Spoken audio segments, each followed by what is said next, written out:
সৌজন্যের পরিচয়। চা বাগানে দখলে ছিল বন দফতরের জমি, নিজেরাই সার্ভে করে বন দফতরের জমি ফেরালো চা বাগান। দখলমুক্ত জমিতেই বন মহোৎসবে বৃক্ষরোপণ কর্মসূচি। খুশি চা বাগান ও বন দফতর। মুখ্যমন্ত্রীর নির্দেশের পরই সরকারি জমি চিহ্নিতকরণ ও অধিগ্রহণের কাজ চলছে গোটা রাজ্য জুড়ে, এবং এই অবস্থায় সৌজন্যের ছবি নকশালবাড়ির মানঝা এলাকায়, যেখানে চা বাগানের দখলে ছিল যে বন দফতরের জমি, সেটা নিজেরাই সার্ভে করে বন দফতরের জমি ফেরালো চা বাগান। আর দখলমুক্ত জমিতেই বন মহোৎসবের বৃক্ষরোপণ কর্মসূচি। খুশি চা বাগান, খুশি বন দফতর।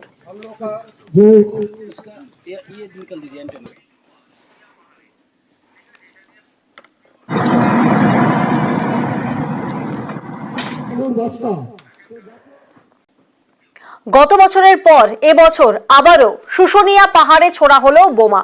তবে এ বোমা সে বোমা নয়। এই বোমা ঠিক কি বোমা আর এই বোমা কিভাবে কাজ করছে আপনাদেরকে জানাবো, তবে তার আগে ছবিটা আপনাদেরকে দেখায়। শুশুনিয়া পাহাড়ে ছোড়া হলো বোম। গত বছরের পর ফের একবার এই বোমা ছুড়ল, তবে এই বোমা ছুড়লেন অন্য কেউ নয়, বোমা ছুড়লেন বন দফতর। প্রতিনিধি প্রিয়ব্রত এই মুহূর্তে আমাদের সঙ্গে রয়েছেন। প্রিয়ব্রত, এই একই ছবি গত বছরও আমরা দেখেছিলাম এবং এ বছরও সেই বোমা ছোড়া হলো বন দফতরের তরফ থেকে। যদি তুমি আমাদের দর্শকদের জানাও এই বোমা ঠিক কি কাজ করে। দেখো, এই যে বোমা, এই বোমা হচ্ছে গোবর সার, মাটি এবং যে জৈব সার, এই জৈব সারের সঙ্গে যে বীজ থাকে বট এবং অশ্বত্থ, মূলত বট এবং অশ্বত্থ গাছের বীজ দিয়ে এই বোমা তৈরি করা হচ্ছে।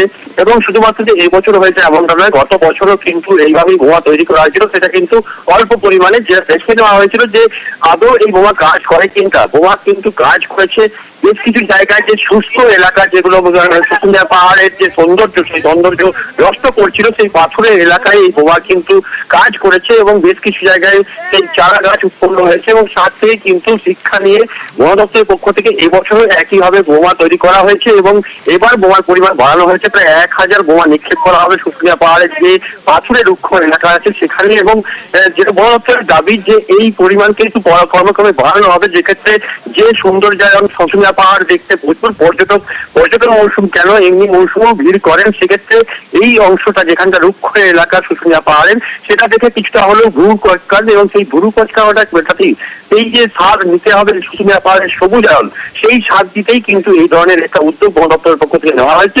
এবং আগামী দিনেও এই ধরনের সাফল্যের পর আরো একবার পাহাড়ের সবুজ ফেরাতে ছোড়া হলো এই বীজ বোমা।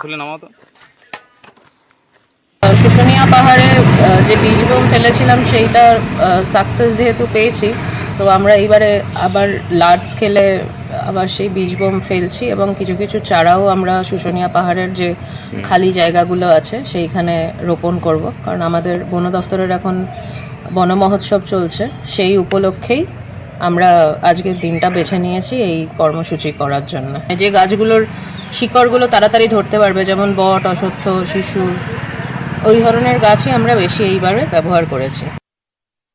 যে সিড বোমগুলো ছড়ানো হলো, এগুলি নতুন চারা হয়ে এই রুক্ষ জায়গাগুলোকে আবার সবুজের রূপান্তর করবে, এই আশা রাখছি। বরাবরই গাছ লাগানোর ব্যাপারে সবসময় থাকি, হ্যাঁ, তো অবশ্যই ভালো লাগছে।